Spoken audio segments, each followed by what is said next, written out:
Hello everyone, welcome to the YouTube channel of inside sports science. आज हम CUT PG 2026 PYQ series में एक नया सब्जेक्ट शुरू करने जा रहे हैं। इसका नाम है स्पोर्ट्स साइकोलॉजी। इसके प्रीवियस लेक्चर में हमने किन्सियोलॉजी और बायोमैकेनिक्स को कंप्लीट किया था, जिसमें हमने उस सब्जेक्ट के कॉन्सेप्ट्स और उससे रिलेटेड जो पीवाईक्यूज 2022 से 2025 में जो आए हैं, हमने उनको सॉल्व किया था। सेम चीज हम इस सीरीज में करने जा रहे हैं, जिसमें हम स्पोर्ट्स साइकोलॉजी के कॉन्सेप्ट को समझेंगे और उससे रिलेटेड जो पीवाईक्यूज आए हैं सीयूटी पीजी 2022 से लेके 2025 तक, उसको हम सॉल्व करेंगे। Correct? Okay, so hello everyone, I am your educator, you are watching inside sports science. So let's begin. Okay, सबसे पहले हम शुरुआत करते हैं लर्निंग से। करेक्ट? लर्निंग क्या होती है? Learning is a permanent change in behavior due to experience and practice। क्या होता है लर्निंग? जब आपके बिहेवियर में परमानेंट चेंज आता है आपके एक्सपीरियंस और आपके प्रैक्टिस की वजह से, उसको हम कहते हैं लर्निंग। ठीक है? Okay, right. What is the definition of learning according to E L थ्रोनडाइक?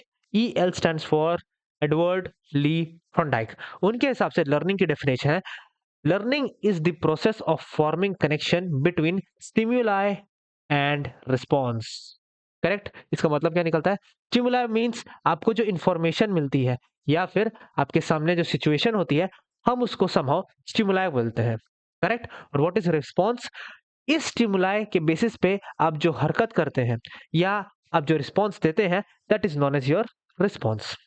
Okay, right. What is the definition according to Skinner? Skinner के according, learning is a change in behavior which occurs as a result of reinforcement। Reinforcement क्या होता है? This is somehow related to your stimuli, right? Okay, जैसे कि अ, अगर आप class में late आते हैं, देन आपको पनिशमेंट मिलती है, राइट? इसका मतलब क्या हुआ? अगर आप लेट्स से आपकी क्लास 9 AM को स्टार्ट होती है, राइट? अगर आप 9 AM की जगह ना पहुंच के अगर आप 9:10 को पहुंचते हैं, तो आपको पनिशमेंट मिलती है। So this punishment is your reinforcement. Correct?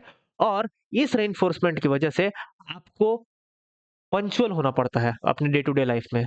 आप क्या करते हैं? आप 9:10 में ना आके आप 9 में आते हैं। ये हुआ change in behaviour, right? Okay, let's say मैं आपको एक और एग्जांपल समझाता हूं। अगर आप 100 मीटर्स रेस में अगर आप फर्स्ट आते हैं, तो आपको मेडल मिलती है। करेक्ट? तो ये क्या हुआ? This medal is your reinforcement. आप 100 मीटर में फर्स्ट आने की कोशिश करेंगे, जिससे आपको मेडल मिलेगा। तो आप फर्स्ट आने की कोशिश क्यों कर रहे हैं? इस मेडल की वजह से। तो here your reinforcement is this medal, और इस रेइनफोर्समेंट की वजह से आपके अंदर एक कॉम्पिटिटिवनेस जागता है और आप कोशिश करते हैं कि आप उस रेस में फर्स्ट आए। करेक्ट? आई होप आपको समझ में आया होगा व्हाट इज लर्निंग। छोटे मोटे तौर पे learning is a permanent change in behaviour. आपके बिहेवियर में जो चेंज आता है, हम उसी को कहते हैं लर्निंग।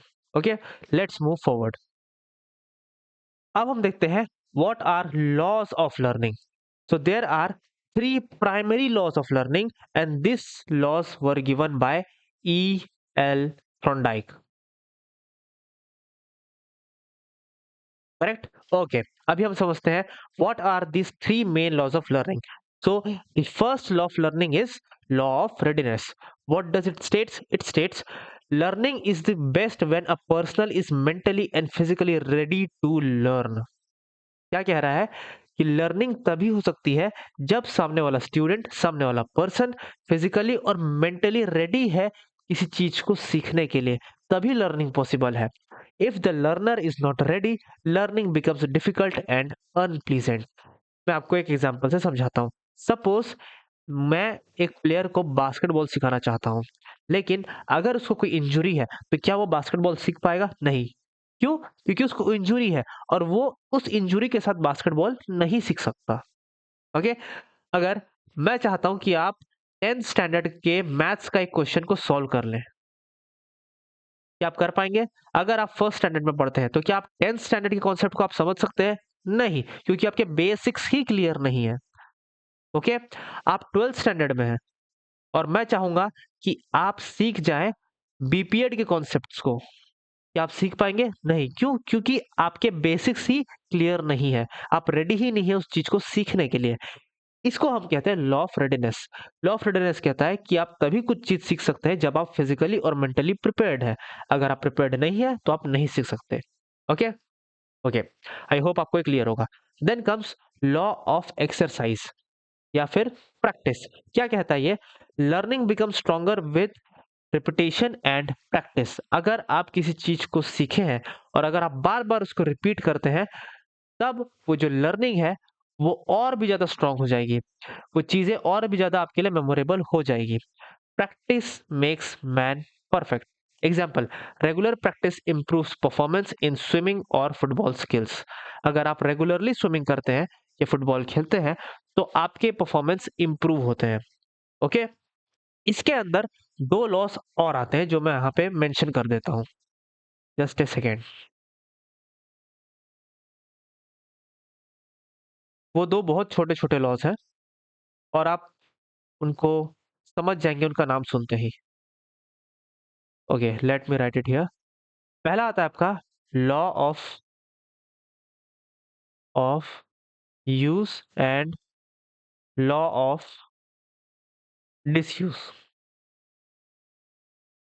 लर्निंग तब तक ही एग्जिस्ट करेगी जब तक आप उस लर्निंग को यूज कर रहे हैं, राइट? अगर आप उस लर्निंग को यूज नहीं कर रहे हैं तो वो लर्निंग आपकी वैनिश हो जाएगी। So this is the law of use and disuse. Okay. Okay, let's move forward. Law of effect. क्या होता है law of effect? Response followed by satisfaction are strengthened and those followed by discomfort are weakened. क्या मतलब निकलता है इसका? इसको हम एक एग्जांपल से समझते हैं। सपोज मैं आपको बास्केटबॉल सिखा रहा हूँ। बास्केटबॉल में मैं स्पेसिफिकली आपको एक स्किल सिखा रहा हूँ, लेअप शॉट। आप अगर इस लेअप शॉट को सक्सेसफुली परफॉर्म करते हैं तो मैं आपको दूंगा रिवॉर्ड। रिवॉर्ड आपका एक चॉकलेट हो सकता है या फिर वो आपका प्राइज हो सकता है या कोई और चीज या आपकी प्रेजिंग हो सकती है, आपकी तारीफ हो सकती है।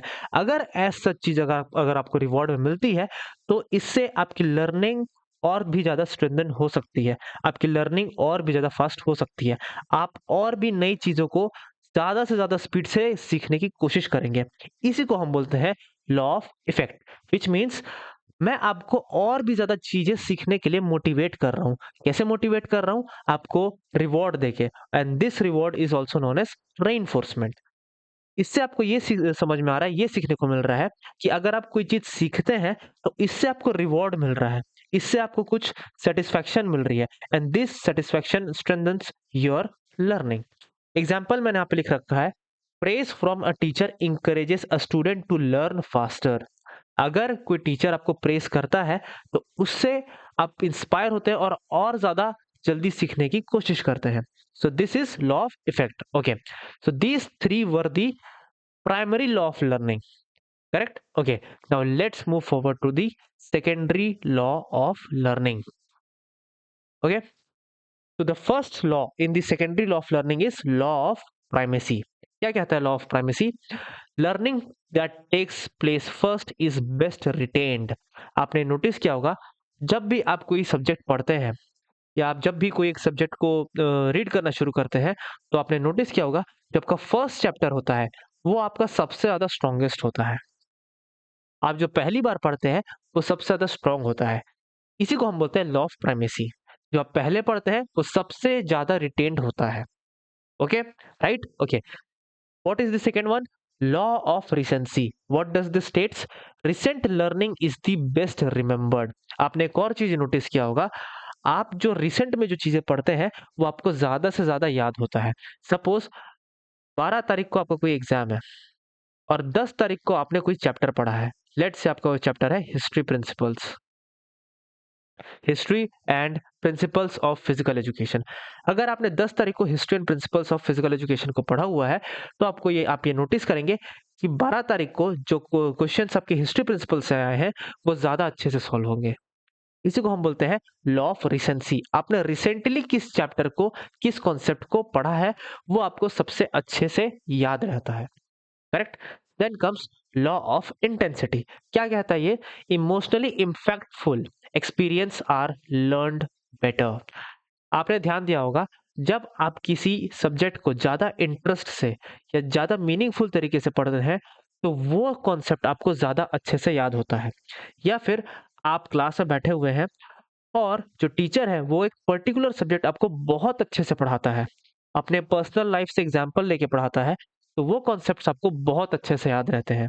इसी को हम बोलते हैं लॉ ऑफ इंटेंसिटी, कि आप कितने इंटेंस तरीके से उसको पढ़ने की कोशिश कर रहे हैं। Okay, now comes law of association, या जिसको हम एनालॉजी भी बोलते हैं। Very very important. क्या कहता है ये? New learning is facilitated when it can be associated with the previous learned materials। क्या मतलब निकलता है इसका? अगर आपने कोई चीज जो पहले पढ़ रखा है, वो चीज अगर आपके अभी जो रिसेंट नॉलेज है अगर उससे रिलेटेड है, तो ये आपको लर्निंग में फैसिलिटेट करेगा। जैसे कि अ, आपके पास मान लो क्लास 12th में बायो सब्जेक्ट था, राइट? जब आप बीपीएड में आते हैं, तो बीपीएड में भी आपका फर्स्ट सेमेस्टर में एक सब्जेक्ट होता है जिसको हम बोलते हैं एनाटॉमी एंड फिजियोलॉजी। जो बच्चे जिनके पास 12th में बायो एक सब्जेक्ट होता है, उनके लिए एनाटॉमी एंड फिजियोलॉजी पढ़ना बहुत ही ज्यादा आसान होता है। यहाँ पे हुआ क्या? आपके पास प्रीवियस नॉलेज था और वो प्रीवियस नॉलेज आपको न्यू नॉलेज गेन करने में हेल्प कर रहा है। ये तो हो गई पढ़ाई से रिलेटेड बातें। सपोज कीजिए आप एक बास्केटबॉल प्लेयर हैं। आप बास्केटबॉल प्लेयर हैं और आपको हैंडबॉल बिल्कुल भी खेलना नहीं आता। आपको टीचर ने कहा कि आपको हैंडबॉल भी खेलना है, करेक्ट? क्योंकि आपने बास्केटबॉल में ड्रिबलिंग, पासिंग सीखा हुआ है, तो ये जो आपकी प्रीवियस स्किल है, ये आपको बिल्कुल हेल्प करेगी हैंडबॉल में। क्यों? क्योंकि ड्रिबलिंग, पासिंग जैसे स्किल्स हैंडबॉल में भी होते हैं, राइट? तो यहाँ पे आपका बास्केटबॉल हुआ प्रीवियस स्किल और हैंडबॉल हुआ आपका न्यू स्किल। और यहाँ पे आपका जो बास्केटबॉल की स्किल्स है वो हेल्प कर रहे हैं आपको हैंडबॉल के स्किल्स को सीखने के लिए। So this is the best example for law of association और analogy, where your previous knowledge facilitates the learning of the new knowledge, correct? Okay, let's move forward. Law of multiple response या variation क्या कहता है? When an individual is confronted with new situation, he respond in variety of ways because arriving at correct response। क्या मतलब निकलता है इसका? Suppose आपके सामने कोई प्रॉब्लम आ जाती है और आपको उस प्रॉब्लम का सॉल्यूशन नहीं पता, तो आप क्या करेंगे? आप कई सारे मेथड्स ट्राई करेंगे और आप उस प्रॉब्लम का सॉल्यूशन फाइंड करने की कोशिश करेंगे, और आप तब तक के ट्राई करेंगे जब तक कि आपको सही मेथड नहीं मिल जाता उस प्रॉब्लम को सॉल्व करने का। इसको हम बोलते हैं trial and error method. Trial and error method क्या मतलब निकलता है इसका? आप पहले ट्राई करेंगे, कोई एक मेथड को चूज करेंगे, आप उस मेथड से ट्राई करेंगे और हो सकता है कि आपको उस मेथड से रिजल्ट ना मिले, तो आपको समझ में आ जाएगा कि इस मेथड से रिजल्ट नहीं मिलने वाला, तो आप एक और मेथड ट्राई करेंगे। अगर उससे रिजल्ट मिल गया तो ठीक है, और अगर नहीं मिलता है तो आपको समझ में आ जाएगा कि किन किन तरीकों से आपको अप्रोच नहीं करना है, और ये आप तब तक करते रहेंगे जब तक कि आपको सही मेथड नहीं मिल जाता, राइट? जैसे कि आप बास्केटबॉल खेलने जा रहे हैं, राइट? ओके, आप शूटिंग करने की कोशिश करते हैं, आप मल्टीपल टाइम्स शूट करेंगे और मल्टीपल टाइम्स आप बास्केट मिस करेंगे, तो आपको समझ में आ जाएगा कि किस तरीके से आपको बॉल को थ्रो नहीं करना है, और आप धीरे-धीरे जान जाएंगे what is the correct method to throw a ball towards the basket. और ऐसे करके आपको समझ में आ जाएगा कि करेक्ट तरीके से कैसे थ्रो किया जाता है। इसी को हम बोलते हैं लॉ ऑफ मल्टीपल रिस्पॉन्स और वेरिएशन। जो गलत मेथड है आप उसको दोबारा ट्राई ही नहीं करेंगे, करेक्ट? ओके, आई होप आपको समझ में आया होगा। Then comes law of freedom. तो ये काफी आसान है, आपको नाम से ही समझ में आ रहा होगा what is law of freedom. जहां पे आपको फ्रीडम दे दी जाती है गलती करने की, ट्राई करने की, वहां पे आपकी लर्निंग और भी ज्यादा स्ट्रेंथन हो जाती है। अगर आपको कह दिया जाए कि आपको ये गलती नहीं करनी है, आपको ये नहीं करना है, वो नहीं करना है, तब आप अपने क्रिएटिविटी को उस लेवल पे, उस एक्सटेंट तक यूज नहीं कर सकते। उससे क्या होगा? आप बंद जाते हैं और आप अपना इंटेलिजेंस उतना यूज नहीं कर पाते हैं, जिससे लर्निंग फैसिलिटेट नहीं हो पाती, करेक्ट? आई होप आपको समझ में आया होगा what is law of freedom. Then comes your law of attitude. Attitude का मतलब यह है कि आपका क्या इंटेंशन है।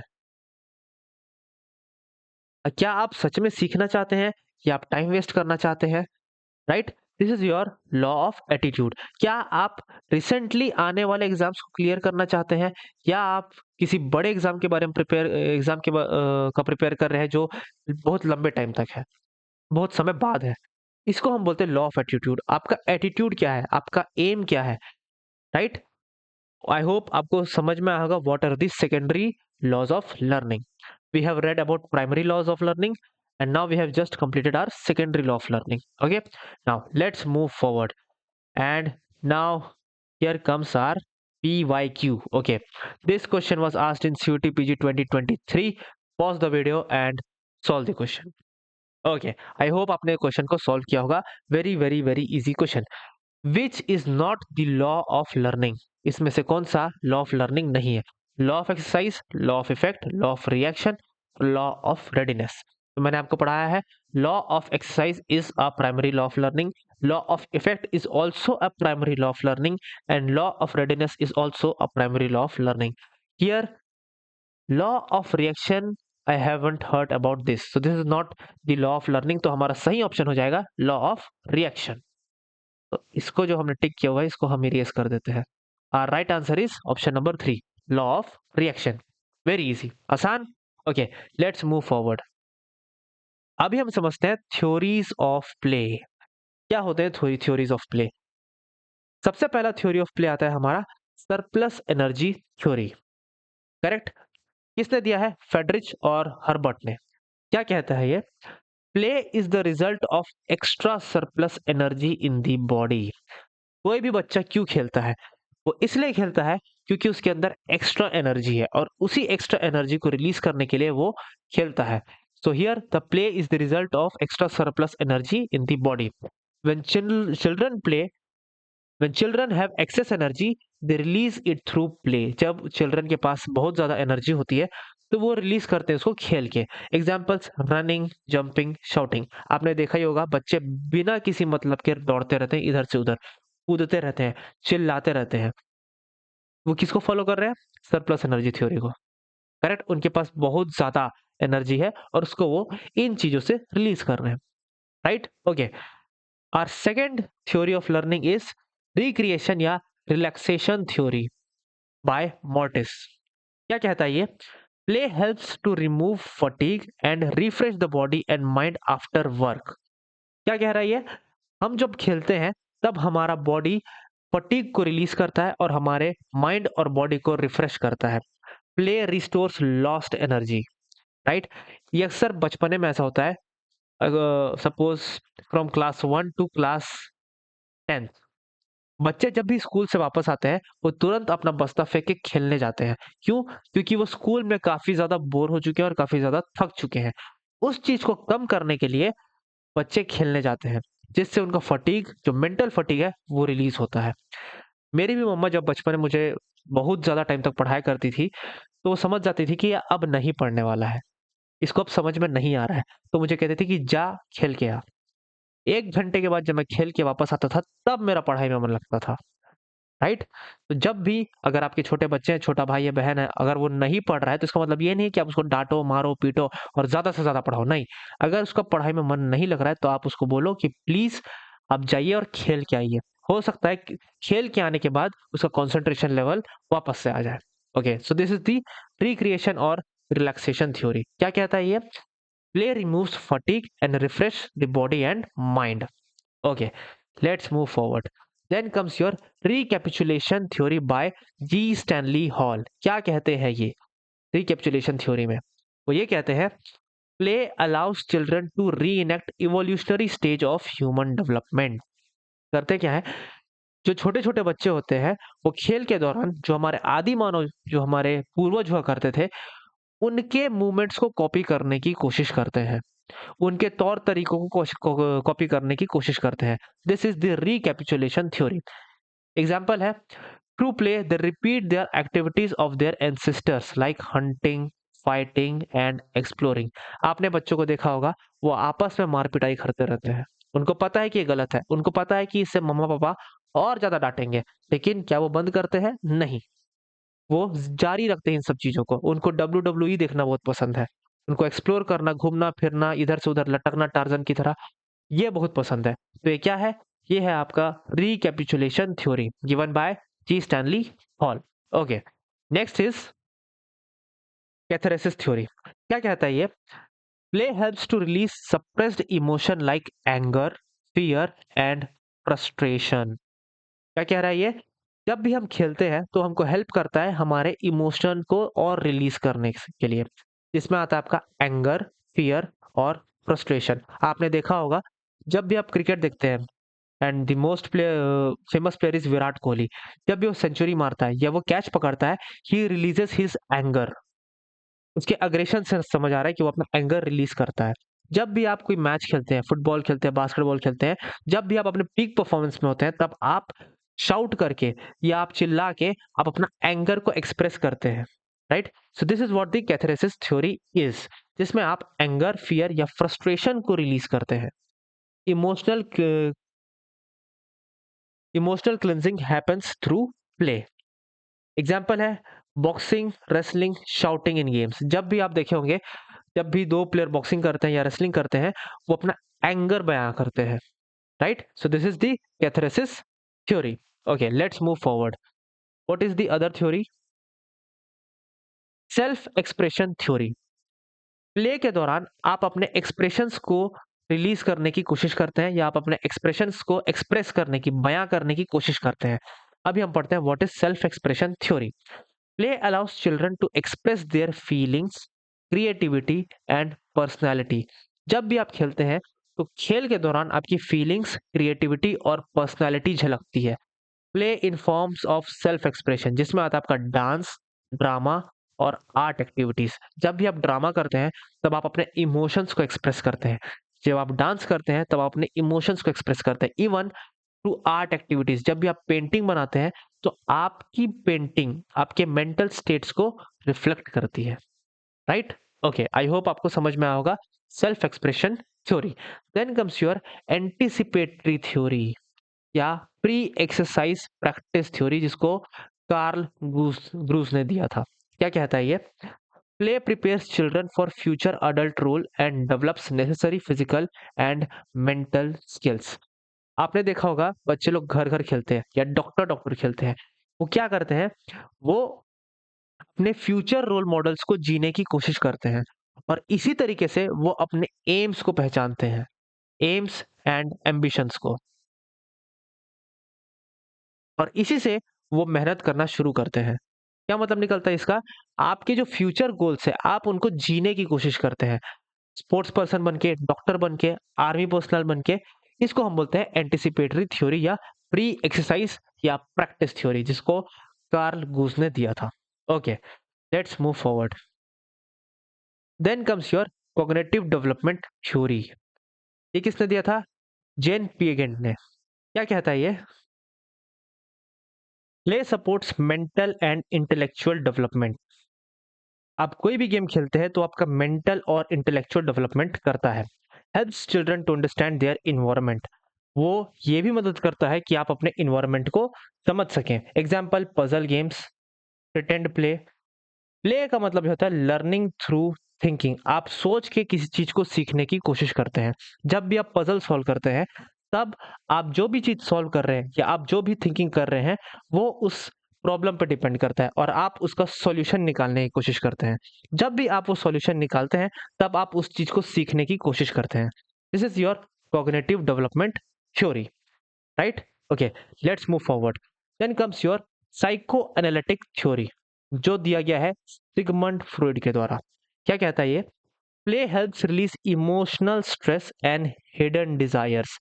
प्ले के थ्रू आप अपने इमोशनल स्ट्रेस को रिलीज करते हैं और आपके जो हिडन डिजायर्स है आप उसको बयां करने की कोशिश करते हैं। जैसे कि रिड्यूसेस एंजाइटी एंड फियर। जब भी आप खेलते हैं तब आपकी एंजाइटी रिड्यूस होती है और आपका डर कम होता है।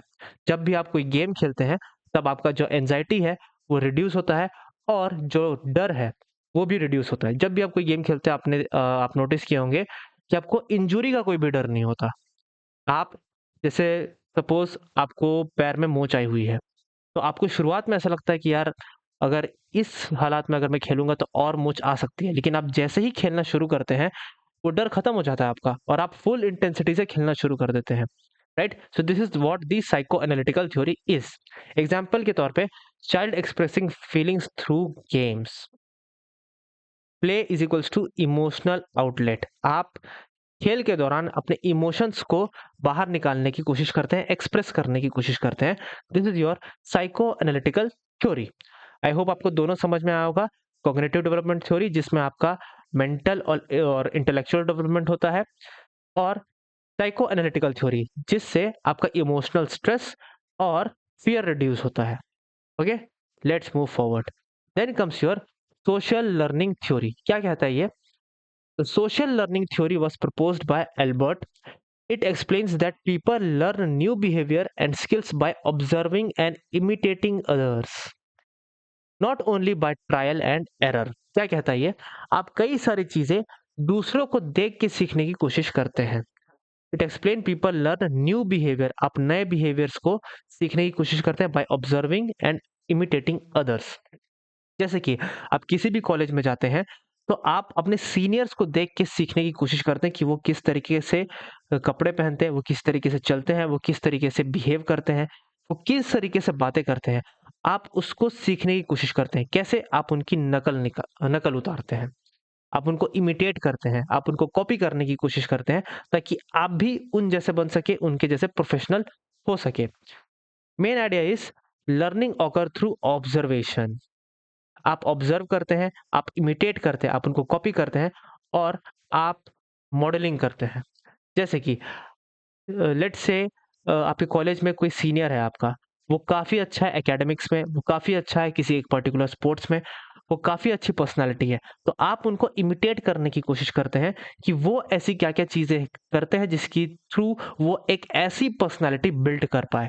आप उनके जैसे कपड़े पहनने की कोशिश करते हैं, आप उनके जैसे कम्युनिकेशनल स्किल डेवलप करने की कोशिश करते हैं। ओवरऑल आप कर क्या रहे हैं? आप उनको कॉपी कर रहे हैं, और इसी कॉपी करने की वजह से आप कई सारी चीज़ें सीख जाते हैं। Children and athletes learn skill by watching teachers, parents, coaches and role models. आपके जो रोल मॉडल्स हैं, आफ्टर ऑल आप क्या करते हैं? आप उनको कॉपी करने की ही कोशिश करते हैं। उसी को हम बोलते हैं इमिटेशन, और इसी इमिटेशन से आप नई चीज़ें सीख जाते हैं। Correct? So this is the social learning theory. Okay, now the last one is ecological system theory. क्या कहता है ये? The ecological system theory was proposed by Yuri. This explains the child's development is influenced by different environmental system surrounding them, from close family to society and culture. क्या कह रहा है ये? आपका जो बिहेवियर है वो आपके इन्वायरमेंट पे डिपेंड करता है कि आपका इन्वायरमेंट कैसा है, राइट? जैसे कि अगर आप किसी ऐसे बैकग्राउंड से बिलोंग करते हैं जहाँ पे आपके घर वाले बहुत ही ज़्यादा स्पोर्ट्स को लेके इन्फ्लुएंसिव हैं, तो ज़ाहिर सी बात है आप भी स्पोर्ट्स को लेके काफ़ी ज़्यादा इंटरेस्टेड होंगे। आपने देखा होगा this mainly works in the army. आपने कई बार ऐसी फैमिलीज देखी होंगी जहां पे first generation, second second generation, third generation, fourth generation, सारे के सारे जनरेशन आर्मी में सर्व करती है। क्यों होता है ऐसा? क्योंकि एक माहौल, एक इन्वायरमेंट उनकी घर में बन चुका है कि इस घर में जो भी पैदा होगा वो आर्मी में सर्व करेगा। और not only serve in the army, उसको उस तरीके की एजुकेशन दी जाती है जिससे वो आर्मी में इंडक्ट हो पाए। करेक्ट? तो क्या कह रहा है ये? This theory explains that child's development is influenced by different environmental systems surrounding them, from close family to society and culture. Okay? Main idea है human development occurs through interaction between the individual and their environment at different levels. आपने ये भी देखा होगा जब आप बचपन में होते हैं, कई सारे बच्चे ऐसे होते हैं वो बचपन में काफ़ी ज़्यादा शरारती होते हैं। बट द मोमेंट जब वो स्कूल जाना शुरू करते हैं तो एक ड्रास्टिक चेंज आ जाता है उनके बिहेवियर में। ये स्पेशली तब होता है जब बच्चा हॉस्टल में जाता है पढ़ने के लिए। हॉस्टल में उसको घर से एकदम डिफरेंट एनवायरनमेंट देखने को मिलता है, जो या तो उसको बहुत ही ज़्यादा बिगाड़ देता है या तो उसको बहुत ही ज़्यादा सुधार देता है। So this is what the environmental system affects. Okay, a child does not grow in isolation. Family, school, friend, community and culture all affect behavior and learning. जो चिल्ड्रन का बिहेवियर है वो फैमिली, स्कूल, फ्रेंड्स और community and culture पे depend करता है, और वो उन्हीं चीज़ों से अफेक्ट होता है। आई होप आपको समझ में आया होगा इकोलॉजिकल सिस्टम थ्योरी का। ओके, ये है कुछ शॉर्ट नोट्स जो मैंने अभी तक आपको थ्योरी समझाए हैं। What is surplus theory? Release of extra energy. Recreation theory, rest and reinforcement. Practice theory, prepare for adult life. Instinct theory, expression of instincts. Catharsis theory, release of emotion. Self expression is expression of inner feelings. ये है उनके main ideas. Okay, ये है short note. आई hope आपको समझ में आया होगा इसके प्रीवियस नोट्स भी. Now let's move forward, and now we are with the PYQ. So this question was asked in CUT PG 2024. Pause the video and solve the question. Okay, I hope आपने question को solve किया होगा. Let's find the solution. Which theory of play emphasizes the role of play in aiding child's cognitive development? इनमें से कौन सा theory of play child's cognitive development को define करता है या उसको डेवलप करता है? Psychoanalytical theory, social learning theory, cognitive development theory. Yes, very very very very easy question. Okay, अभी हम बाकी के ऑप्शंस को भी स्टडी कर लेते हैं. साइको एनालिटिकल थ्योरी में आप इमोशनल स्ट्रेस और हिडन डिजायर्स को रिलीज करते हैं. इमोशनल स्ट्रेस और हिडन डिजायर्स, इन दोनों को आप रिलीज करने की कोशिश करते हैं. सोशल लर्निंग थ्योरी में आप दूसरे को इमिटेट करते हैं, ऑब्जर्व करते हैं पहले और उसको इमिटेट करते हैं, और इन दोनों से आप नई चीजें लर्न करने की कोशिश करते हैं. Then comes your cognitive development theory, जिससे आप इंटेलेक्चुअल और कॉग्निटिव डेवलपमेंट करते हैं. Then comes your ecological system theory. ये डिपेंड होता है आपके इन्वायरमेंट में. आपका जो आसपास का इन्वायरमेंट है, आपका जो फ्रेंड सर्कल है, आपकी जो फैमिली है, आपका जो स्कूल सर्कल है, वो किस तरीके का है, और यही आपके बिहेवियर में इफेक्ट लेके आती है. आई होप आपसे क्वेश्चन सॉल्व हुआ होगा और ये सारे ऑप्शंस के मतलब आपको मालूम होंगे. मैंने प्रीवियस स्लाइड में इनके मतलब डीप में बताए हैं. Correct option is option number 3. Okay, let's move forward. Okay, this question was asked in CUT PG 2024. Pause the video and solve the question. Okay, this is a bit tricky question, but आप इसको अपने common sense से बिल्कुल solve कर लेंगे. Let's find the solution. Which of the following statements reflects the importance of play? What are the importance of play? ये मैंने आपको नहीं बताया है, लेकिन मैंने अभी तक जितनी चीजें हैं, जितने थ्योरीज आपको बताई हुई हैं, उनको यूज करके आप डेफिनेटली इसका आंसर निकाल सकते हैं. ओके, पहला कह रहा है, पहला statement, play is absolutely necessary for physical growth. क्या पहला स्टेटमेंट सही है? यस, फिजिकल ग्रोथ के लिए प्ले नेसेसरली बहुत ज्यादा जरूरी होता है. सो the first option is a, it is true. तो ऐसे कौन से ऑप्शन है जहां पे ए प्रेजेंट नहीं है? सभी ऑप्शंस में ए प्रेजेंट है. Okay, let's move forward. B कह रहा है, play promotes social and moral development of child. क्या प्ले आपके सोशल और मोरल डेवलपमेंट करता है? बिल्कुल करता है, और स्टेटमेंट बी इज करेक्ट. तो ऐसे कौन से स्टेटमेंट है जहां पे बी प्रेजेंट नहीं है? Option number C. ओके, इसको हम यहाँ पे एलिमिनेट करते हैं. Okay, what the statement C states? It states that play creates competitive spirits among children. क्या प्ले से चिल्ड्रंस के बीच में कॉम्पिटिटिव स्पिरिट डेवलप होता है? ये उतना करेक्ट स्टेटमेंट मेरे को नहीं लग रहा है. प्ले से आप फिजिकल ग्रोथ एक्सपेक्ट कर सकते हो, प्ले से आप सोशल और मोरल ग्रोथ एक्सपेक्ट कर सकते हो, but not the competitive spirit. So here your statement C is incorrect. Okay, so here we can eliminate our option 2. Now we are left with option 1 and option 3, जिसमें से हमने A और B को हमने correct साबित कर लिया है. Okay, let's move forward. What is option A? Statement C, statement D states play helps in talent identification.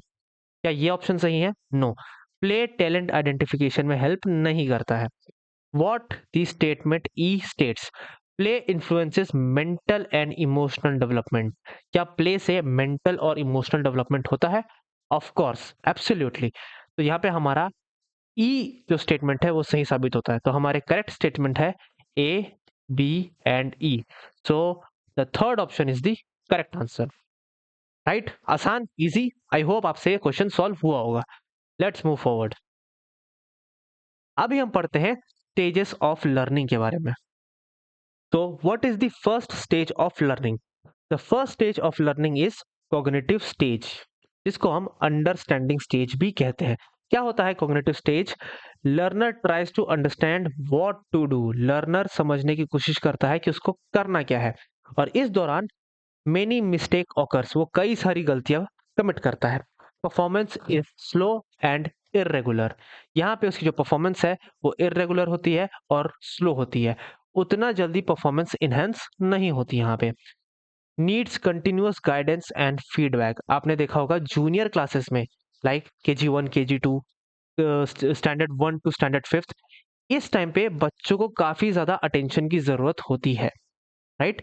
जैसे ही आप बड़ी क्लास में जाते हैं, वैसे ही वहाँ पे टीचर्स का अटेंशन धीरे-धीरे कम होने लगता है, और कॉलेज में तो अटेंशन टीचर्स का बहुत ही ज़्यादा कम हो जाता है। क्यों? क्योंकि आप कॉलेज में काफ़ी ज़्यादा मैच्योर हो जाते हैं, तो उतनी गाइडेंस की ज़रूरत आपको नहीं है, उतने फीडबैक की आपको ज़रूरत नहीं है, right? So this is the best example. तो जब आप कोई भी चीज़ नया-नया सीखते हैं, तो उस टाइम आपको ज़्यादा अटेंशन, ज़्यादा गाइडेंस, ज़्यादा फीडबैक की ज़रूरत है। Okay, example, a beginner learning how to hold a bat और how to serve in badminton. अगर कोई बिगिनर है, वो बैटिंग करने जा रहा है, तो उसको सबसे ज़्यादा अटेंशन की ज़रूरत है as compare to a professional batsman. Okay, I hope आपको समझ में आया होगा कॉग्निटिव स्टेज, जिसको हम अंडरस्टैंडिंग स्टेज भी कहते हैं। Then comes your associative stage. What does this stage states? इसको हम प्रैक्टिस स्टेज भी बोलते हैं। Movement becomes more accurate. इस दौरान आपकी जो मूवमेंट्स है वो और भी ज़्यादा एक्यूरेट हो जाते हैं। आपके मिस्टेक्स भी कम कमिट होते हैं, fewer mistakes then before. Coordination improves. आपके जो बॉडी के बीच में जो कोऑर्डिनेशन है, जो इंटरमस्कुलर कोऑर्डिनेशन है, वो भी इम्प्रूव होती है। Requires less guidance. आपने देखा होगा जो हाई स्कूल्स होते हैं, like from class 8 to class 10th, इस समय आपको उतनी ज़्यादा गाइडेंस की ज़रूरत नहीं पड़ती। गाइडेंस की ज़रूरत पड़ती है, बट उतनी ज़्यादा नहीं। आपने देखा होगा जो फर्स्ट से लेके 5th क्लास के बच्चे होते हैं, ये क्लासरूम में काफ़ी ज़्यादा हल्ला करते हैं, काफ़ी ज़्यादा हल्ला।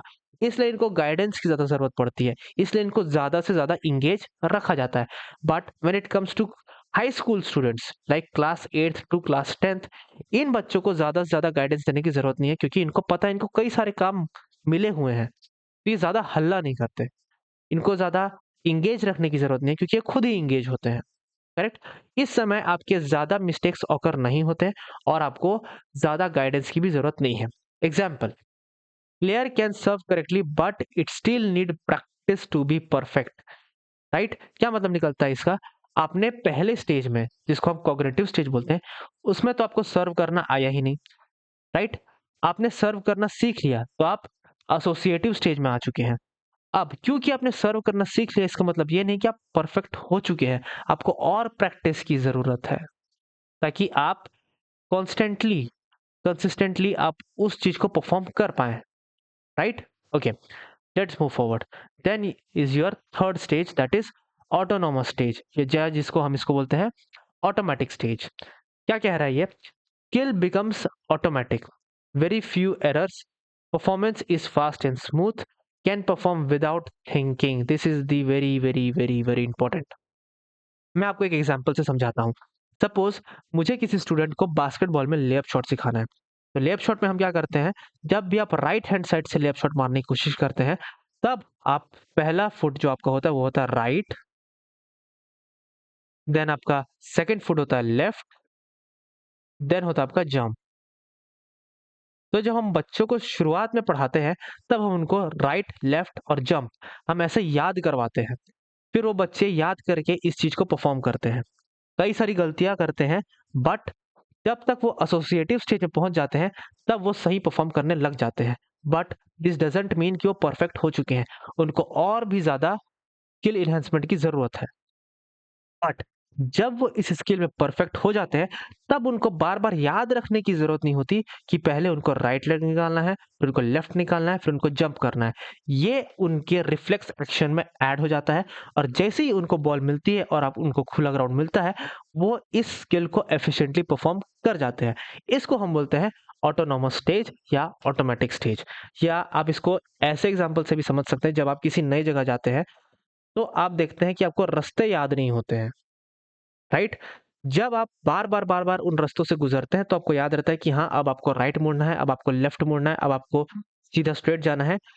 लेकिन जब आप बहुत दिनों तक उस रास्ते में ट्रैवल करते हैं, तब आपको याद रखने की ज़रूरत ही नहीं होती कि आपको राइट मुड़ना है, लेफ्ट मुड़ना है। आपका बॉडी, आपका हाथ अपने आप हैंडल्स मोड़ लेगा, आप अपने आप टर्न कर जाएँगे। अगर आप आँख बंद करके भी चल रहे हैं, तो भी आप रास्ता नहीं भूलेंगे, आप अपने मंज़िल तक पहुँच जाएँगे। तो this is your autonomous stage. I hope आपको एक कॉन्सेप्ट समझ में आया होगा स्टेजेस ऑफ लर्निंग के बारे में। Now let's move forward. ये एक शॉर्ट नोट है जिसमें हमने स्टेज को मेंशन किया हुआ है और उसके मेन फीचर्स को मेंशन किया हुआ है। पहला है आपका कॉग्निटिव स्टेज जिसमें आता है आपका understanding of skill. Then comes your associative stage जिसमें आता है आपका practice and correction. Then comes your autonomous stage जिसमें आता है आपका ऑटोमेटिक परफॉर्मेंस। करेक्ट? यही चीज़ें हमने अभी तक समझी हैं। प्लीज़ इसको आप नोट डाउन कर लीजिए या आप इसका स्क्रीनशॉट ले लीजिए। Okay, now let's move to the previous year question. जब भी आप कॉन्सेप्ट सीख लेते हैं तो आपके लिए पीवाईक्यू सॉल्व करना काफ़ी ज़्यादा आसान हो जाता है। और जब आप पीवाईक्यू सॉल्व करते हैं तो एक सॉर्ट ऑफ कॉन्फिडेंस बिल्डअप होता है और that confidence is required for you to give the examination, right? Okay, so this question was asked in CUTPG 2022। Pause the video और फोड़ दीजिए इस क्वेश्चन को। ओके, आई होप आपने इस क्वेश्चन को फोड़ दिया होगा। तो अभी साथ मिलके फोड़ते हैं। What is the question? Stages of learning are very very easy question. Learning में कौन-कौन से स्टेजेस होते हैं? एसोसिएटिव स्टेज क्या होता है? Yes, associative stage is there in the learning. Then the second stage is autonomous stage. क्या autonomous stage होता है? यस, ऑटोनोमस स्टेज भी होता है। क्या फीडबैक स्टेज होता है? No, there is no feedback stage in the process of learning. क्या रेनफोर्समेंट स्टेज होता है? हमने ऐसा कुछ भी नहीं पढ़ा है।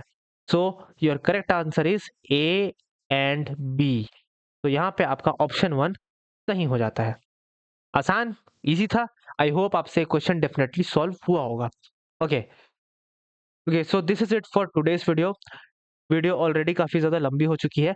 तो आज हमने पढ़ा है learning, stages of learning and theories of play के बारे में। आई होप आपको एक कॉन्सेप्ट अच्छे से समझ में आए हो। इसके नेक्स्ट लेक्चर में हम motor skills, stages of learning motor skills, personality और motivation and theories of motivation के बारे में पढ़ेंगे और उनसे रिलेटेड जो पीवाईक्यूज आए हैं हमारे सीयूटीपीजी में उनको हम सॉल्व करेंगे। आई होप ये सीरीज आपके लिए काफी ज्यादा बेनिफिशियल होगी। आप इस सीरीज को पसंद कर रहे हैं, इफ आप इस सीरीज को पसंद कर रहे हैं then please do like, share, comment and subscribe to this channel and to this video. See you in the next video. Till then, good bye.